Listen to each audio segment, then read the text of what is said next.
ucapane kaya-kaya sing wis duwe koncine swarga, tapi perilakune seperti setan yang digambarkan, seperti iblis yang dibicarakan.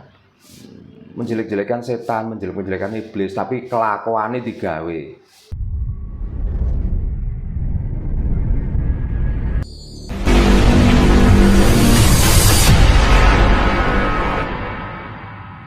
Sebenarnya nggak seperti itu.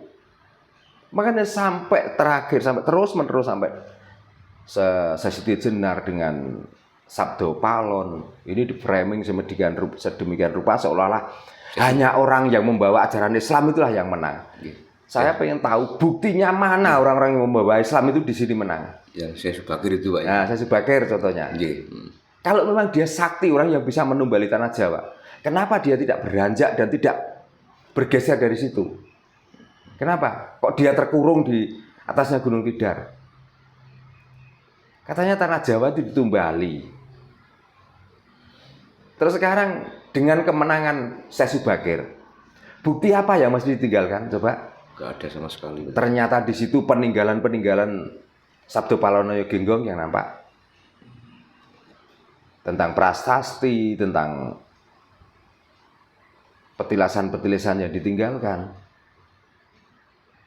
Terus berani mengatakan bahwa Syekh Subakir waktu itu menumbali tanah Jawa dengan diklaim bahwa tanah Jawa itu adalah tempatnya para lelembut, para jin, tanah angker dan lain sebagainya. Syekh Subakir itu baru abad keberapa datang ke sini? Duluan mana dengan Mataram kuno? Coba. Kalau waktu itu memang manusia belum seperti sekarang ini banyaknya. Jadi orang itu kalau wah ini dibuat tokoh dan orang ini sudah karena kita tidak jelas bagaimana perjalanannya. Wis dianggaplah orang ini yang sakti. Ya percaya wae waktu itu belum banyak orang. Tapi bukti nyata dan bisa dibuktikan sampai sekarang. Karena orang sakti contohnya, ya Sunan-Sunan itu wali-wali yang terakhir. Dia dilahirkan di mana? Lalu dia berpindah tempat, contohnya Sunan Bonang. Lahir di Surabaya, tapi dia hijrah ke Tuban. Di Tuban hijrah di Rembang dan peninggalannya masih jelas. Nah, itu pun bukan dia itu karena berjuang untuk mensiarkan agama Islam. Ya dia itu mencari tempat di mana tempat itu nyaman. Sebenarnya itu. Buktinya waktu itu kalau di Rembang itu memang menyiarkan agama Islam. Kenapa Rembang itu ada Islam kok? Tahun akhir-akhir ini kok enggak sejak dulu orang Rembang itu terus karena ada Sunan Bonang waktu itu di situ. Kok enggak setelah Sunan Bonang itu tiada lalu orang situ itu sudah mulai masuk Islam dan sudah beriman semua? Kok enggak?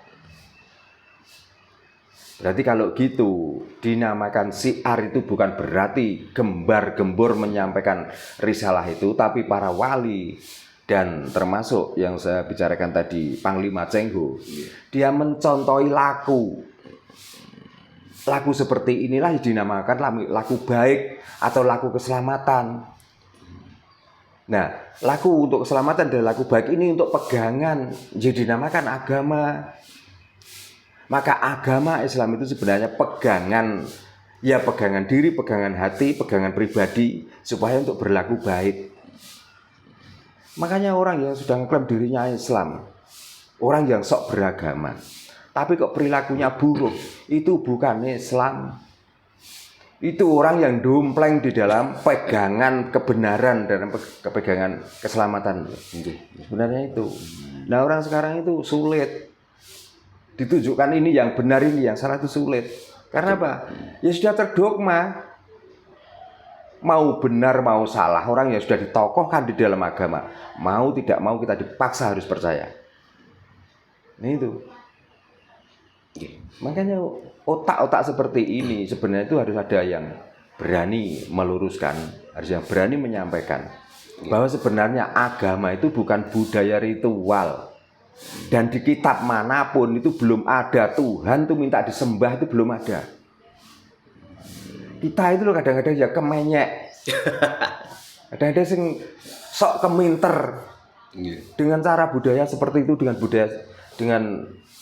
budaya seperti itu dianggap itu yang paling benar untuk menyembah Tuhan. Dan saya juga pengen tahu kok, di kitab mana ada Tuhan itu minta disembah. Tiba-tiba karena kita itu sudah membiasakan menyembah seperti itu, terus tiba-tiba kita merasa bahwanya menyembah cara inilah kita itu benar. Itu bukan kehendak Tuhan, itu kehendak otakmu sendiri. Maka supaya otak-otak kalian tuh nggak melenceng, nggak menceng, rubahlah caranya. Dengan apa? Dengan kita berperilaku baik, dengan berucap baik. Itu sudah cukup. Berarti kita sudah melaksanakan tugas sebagai manusia, karena manusia ku manunggaling rasa. Antara kawula karo sing kuwasa. Itu loh. Sing kuwasa itu kawula itu adalah jasad ini, yang kuwasa itu hidupnya jasad ini loh. Kita tuh harus nyawiji.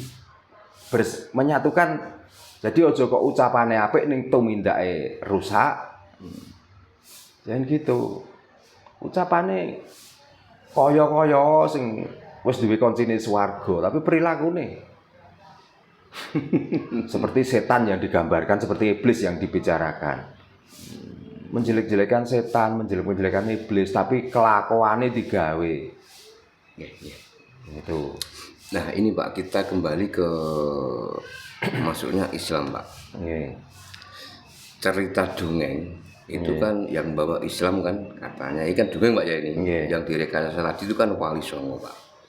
Nah kita tahu bahwa pedoman bagi orang Muslim itu kan Al-Quran.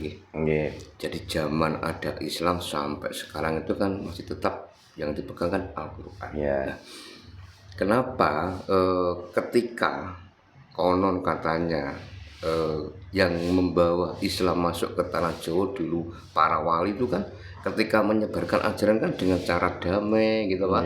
Terus dengan media orang Jawa, wayang, dan lain sebagainya. Nah, dengan zaman sudah berabad-abad ini, sekarang ada Jawa dimusuhi Pak. Nah, padahal kita tahu antara zaman wali sampai sekarang kan pedomannya kan sama Al-Quran. Nah, kenapa zaman wali sama zaman sekarang itu kok beda?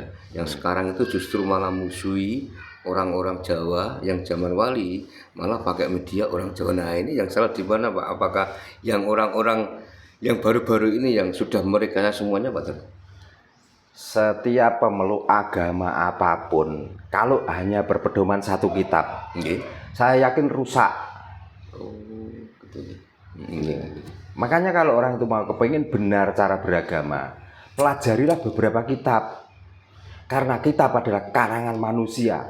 Saya tidak yakin ada kitab itu langsung itu karangannya Tuhan, itu saya nggak yakin. Dan nggak mungkin Tuhan itu bicara ditulis sampai sekian lembar buku. Pak. Sampai terbalik Pak. Nah, makanya nggak mungkin.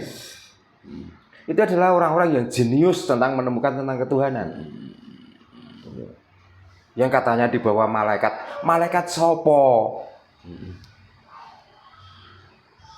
Kalau malaikat Jibril itu bahasa sana. Kalau sini Jabarolo itu. Jabarolo itu apa? Berita buruk.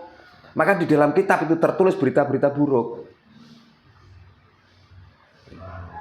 Orang Jawa kok nggak ngikuti satu kitab? Salah, kita punya kitab Soro, kita punya Simuh, kita mempunyai Hidayat Jati, kita mempunyai Gatholoco, dan lain sebagainya. Maka belajarlah dari kitab-kitab dahulu, dan agama pun menyarankan kepada setiap umat, apalagi di rukun iman. Rukun iman harus mengimani kitab berapa? Apakah satu kitab? Tidak atau? Taurat harus diimani, Zabur harus diimani, Injil harus diimani. Tapi kenapa kebanyakan orang yang sudah memeluk agama Islam kok hanya satu kitab yang diimani? Padahal berita-berita itu sudah tertulis sejak dulu di kitab-kitab terdahulu, termasuk di Zabur, di Taurat, di Injil. Kenapa enggak mencari kebenaran di situ? Kok kebenarannya hanya satu kitab?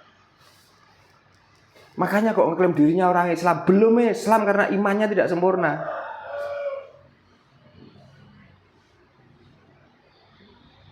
Dari kitab-kitab yang terdahulu itu nama Tuhan juga tidak Allah, ya kok macam-macam. Itu semua juga diklaim bahwa itu adalah wahyu.